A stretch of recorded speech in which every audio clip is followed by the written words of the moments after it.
inano sa atin, iminuwestra sa atin na ganun dapat ang maging pagkaintindi natin, ang maging akala natin, ang maging ano natin, maging understanding natin na yung tinutukoy na gawain diyan, gawaing pangangaral, kaya kinakailangan pagtulong-tulungan, dapat mag-abuluyan tayo ngayon para sa gawain.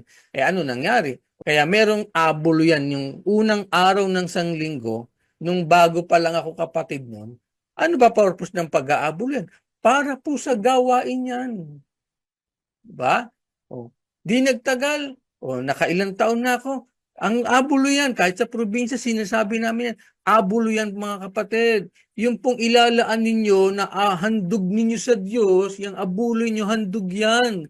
Nakalaan po yan para sa gawain. Hindi dapat yan madungisan. Di ba? Naalala nyo? Sagrado po yan mga kapatid. Dapat pagtalagahan mo yan, isimpan mo yan. Kasi yan ang handog mo para sa Diyos. At yung inihandog mo na yan, pagsasama-samahin natin, ililalaan natin yan para sa gawain. Naalala niyo? Yan ang mga litanya ng mga manggagawa noon. Nung kami, nagmamanggagawa pa noon, nakadestino sa probinsya, yan ang sinasabi namin sa mga kapatid na kinakailangan, biruin mo, pag sumweldo ka, nagtatabi ka na dun sa sweldo mo, pang-abuloy mo. Dapat yung pang-abuloy mo, hindi dapat suklian, kapatid. Dapat, pagka mag-aabuloy ka, pag kumita ka, una mong itabi dyan, yung abuloy mo kagad. Kasi, yun naman ang talagang sinasabi sa kawikaan, di ba? Sinasabi ng Diyos noong una, yung unang bunga ng yung ani, itabi mo na. Kaya sa kumita ka, itabi mo na yung unang parte, yung abuli mo, ibukod mo na yung para sa abuli mo. Yun ang handog mo sa Diyos. Diba? Yan ang itinuturo sa atin noon. Yun ang naging impression sa atin na kaya nag-aabuloy tayo para sa gawain. Pero ang totoo, wala namang ganun. Paano yun mga kapatid? Na nagagawang iminamali yung gawain na itinakda ng Diyos. Eto, babasa tayo sa banal na kasulatan. Umpisahan nating basahin sa aklat ng Gawa ng mga Apostol 15:37. At inibig ni Bernabe na kanilang isama naman si Juan na tinatawag na Marcos. Tuloy. Dapat hindi minagaling ni Pablo na isama nila ang humiwalay sa kanila mula sa Pampilya at hindi sumama sa kanila sa gawain. Pansinin niyo yung sinabi ni Pablo. Hindi marapat na isama yung humiwalay sa kanila sa gawain. No? So, itinuturing ni Pablo yung pangangaral nila na ginagawa ni Bernabe sa hintil, gawain yun. Gawaing pangangaral, no? Kasi yun naman talaga obligasyon ng mga apostol Mangaral sila no? Sila ang pangunahing mangangaral ng ebanghelyo. Sila ang pangunahing aabot sa mga tao para maunawa yung ebanghelyo. So, yung pangangaral nilang yun, gawain yun ang tawag ng Biblia. Ngayon, may nababasa palang letra por letrang gawain. Tama? May nakasulat palang gawain sa Biblia. Actually, alam nyo, meron pang isa na nakasulat din gawain. Eto basahin natin sa Pilipos 2:12. Ganito naman ang sinasabi mga kapatid. Kaya nga mga minamahal ko, kung paanong ang inyong laging pagsunod, na hindi lamang sa harapan ko, kundi bagkus pa ngayong ako'y wala, ay lubusin ninyo ang gawain ng inyong sariling pagkaligtas na may takot at panginginig. Dito, lubusin ninyo ang wika, ang gawain ng inyong sariling pagkaligtas na may takot at panginginig. Dati, madalas gamitin ni Bad Eli yan, yung lubusin ninyo ang gawain ng inyong sariling pagkaligtas. Pag nagte-teksto na siya sa pasalamat, Kaya may gawain tayo mga kapatid At ang utos ni Pablo, lubusin natin ang gawain ng inyong sariling pagkaligtas ang wika. O di may gawain at kinakailangan lubusin natin yon. Sabi, trabahuhin natin yon, yung gawain. No? So, ano niya dyan, kumbaga ini-emphasize niya dyan na kung meron man tayong gawain ng pangangaral, dapat lubusin natin yung gawain ng pangangaral na yon. Kasi nga, ayan, nakasulat, may gawain Ba, yun. Pero, kung yan naman mga kapatid, babasahin natin sa English. Basahin natin sa King James Version yan. Tingnan niyo po ang nakasulat. King James Version, Philippians 2 verse 12. Why, my beloved, as you have always obeyed, not as in my presence only, but now much more in my absence, work out your own salvation with fear and trembling. Napansin nyo? Work out your own salvation. Di, sarili mong salvation ito. Wanya? Bawat isa, meron kang sariling kaligtasan Sabihin nyo, kaligtasan mo pang sarili. I-work out mo yan.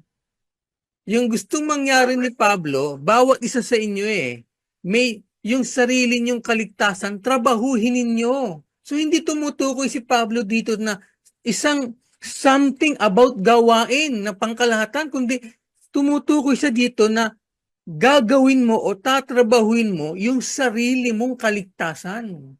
Lubusin mo, kumbaga, trabahuhin mo ng may takot at panginginig. Ano ba yun? Kasi para sa akin, halimbawa, o kaya sa isang miyembro, para sa kanya, ano ba yung dapat niyang i-work out sa sarili niya? Ikaw, yung pagganap mo sa tungkulin mo, halimbawa, miyembro ka, gumaganap ka halimbawa ng tungkulin mo, di ba?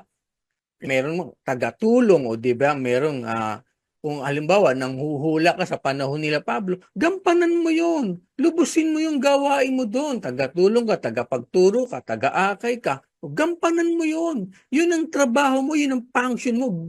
Lubusin mo yung gawain ng iyong sariling pagkaligtas. Ngayon, ganun dapat ang maging pagkaintindi doon, mga kapatid. No? Kaya lang ang nangyari sa atin, porque may nabasang gawain sa Biblia, na salitang gawain, inassume na, ayan, mga kapatid, may gawain na dapat nating harapin. Alin yung gawain na yun? Yung pangangaral. Kaya ang naging resulta, kaya tayo nag-aabulo yan para sa gawain. Di ba? O kanya, naalala niyo po? Nag-aabulo yan para sa gawain. Kasi nga may gawain. Gawain ng pangangaral, yung ministeryo ng pangangaral. Yan ang gawain nating lahat, mga kapatid. Kaya kinakailangan magpagtulong-tulungan natin yan. O ano nangyari? May abulo yan para sa gawain. Diba? Yan ang nangyari. Inano sa atin, iminuwestra sa atin na ganun dapat ang maging pagkaintindi natin, ang maging akala natin, ang maging maging understanding natin na yung tinutukoy na gawain diyan, gawaing pangangaral, kaya kinakailangan pagtulong-tulungan, dapat mag-abuluyan tayo ngayon para sa gawain. Ano nangyari? Kaya merong abuluyan yung unang araw ng sanglinggo, nung bago pa lang ako kapatid nun. Ano ba purpose ng pag-aabuluyan? Para po sa gawain yan. Diba? Di nagtagal, nakailang taon na ako. Ang abulo yan, kahit sa probinsya, sinasabi namin yan, abulo yan mga kapatid. Yung pong ilalaan ninyo na handog ninyo sa Diyos, yung abulo nyo, handog yan. Nakalaan po yan para sa gawain. Hindi dapat yan madungisan. Diba? Naalala nyo? Sagrado po yan mga kapatid. Dapat pagtalagahan mo yan, isimpan mo yan. Kasi yan ang handog mo para sa Diyos. At yung inihandog mo na yan, pagsasama-samahin natin, inilalaan natin yan para sa gawain. Naalala niya? Yan ang mga litanya ng mga manggagawa noon. Nung kami, nagmamanggagawa pa noon, nakadestino sa probinsya, yan ang sinasabi namin sa mga kapatid. na kinakailangan. Biruin mo, pag sumweldo ka, nagtatabi ka na dun sa sweldo mo, pang-abuloy mo. Dapat yung pang-abuloy mo, hindi dapat suklian, kapatid. Dapat, pagka mag-aabuloy ka, pag kumita ka, una mong itabi dyan, yung abuloy mo kagad. Kasi yun naman ang talagang sinasabi sa kawikaan, di ba? Sinasabi ng Diyos noong una, yung unang bunga ng yung ani, itabi mo na. Kaya sa kumita ka, itabi mo na yung unang parte, yung abuloy mo, ibukod mo na yung para sa abuloy mo. Yun ang handog mo sa Diyos. Oh. Diba? Yan ang itinuturo sa atin noon. Yun ang naging impression sa atin na kaya nag-aabuloy tayo para sa gawain. Pero ang totoo, wala namang ganun. Mga kapatid, unang-una, walang nakasulat na abuloy para sa gawain. At napakamali na mag-conclude tayo na kaya tayo mag-aabuloy tuwing unang araw ng Sanlinggo para ikayon sa gawain. Hindi gano'n ang sinasabi ng Biblia. So, dito nyo makikita mga kapatid, yung salitang gawain sa Biblia, no, na nakasulat, iminamali. Iminamali, ibig sabihin, ipinauunawa sa atin sa maling pagkaunawa. 'Di ba? Hindi dapat ganun eh. Mali. Nag-aabuloy ka para sa gawain. O di, may abulo yan. Pagdating ng pasalamat, pagkakatipong pasalamat, meron pa rin kusang abuloy naman para pa rin sa gawain. Kusang abuloy. O. Wala namang ganun nakasulat sa Biblia na pag nagkakatipong kayo ng pasalamat, mag-aabuloyan kayo para pa rin sa gawain. Nakasulat. Walang ganun nakasulat, pero yun ang iminuwestra sa atin, yun ang itinatanim sa kaisipan natin. Yung mga bagay na yun, mga mali yun. Iminali nila yung nakasulat na gawain sa Biblia. Ang tinutukoy na gawain doon ni Pablo, gawaing pangangaral. Pero never kang makakabasa na ipinanghingi ng abuluyan ni Pablo yung gawain niya ng pangangaral. Get niyo po? Wala kayong mababasa sa Biblia noon na, mga kapatid, mag-abuluyan tayo para sa gawain. Walang utos si Pablong ganun. At kahit man yung sinasabi na tuwing unang araw ng Sanlinggo, di ba nakasulat yon? Mali ang itinuro sa atin. Pero ipinatupad yun, mag-abuluyan tuwing unang araw ng Sanlinggo, di magbubukod ka na para sa gawain. Bakit tayo nakakatiyak mga kapatid? Na iminali ni Bad Eli yung ginawa niyang yun na mag-aabulo yan para sa gawain. Na para bagang ginawa nila Pablo. Kasi sila Pablo nangaral Nagsumikap makarating sa mga hintil. Ang tanong, ipinanghingi niya ba yung gawain niyang yun ang pangangaral sa mga miyembro? O basa tayo. Tingnan niyo. Dito sa isang talata ng gawa, sa 20:33 hanggang 35. Hindi ko inimbot ang pilak ninuman o ang ginto o ang pananamit, sabi niya. Nalalaman din ninyo na ang mga kamay na ito ay nangaglilingkod sa mga kinakailangan ko at sa aking mga kasamahan. Sabi ni Pablo, nalalaman din naman ninyo na ang mga kamay na ito ay nangaglilingkod sa mga kinakailangan ko at sa aking mga kasama. Diba? Ano ibig sabihin? Kasi pag nangaral sila Pablo, siyempre, maglalakbay, sasakayan ng barko o ng daong, hindi magbabayad ng pamasahe. Tapos, kung halimbawa, maglalakad na sila sa lupa, maaaring lakarin nila. Pero pag napakalayo, maaaring sumakay sila ng mga karo-karo, di magbabayad sila doon. Kaya lang, sa mga ganong gastusin mga kapatid, hindi inihingi ni Pablo yun.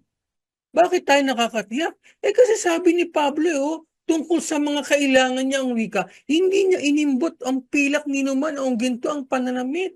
Nalalaman din naman ninyo na ang mga kamay na ito naglilingkod sa aking mga pangangailangan kahit sa aking mga kasamahan. Dito lang makikita mo na hindi siya nanghihingi ng abuloy para sa gawain pag nangangaral si Pablo. Kasi nga, gumugugol siya ng sariling paggugol.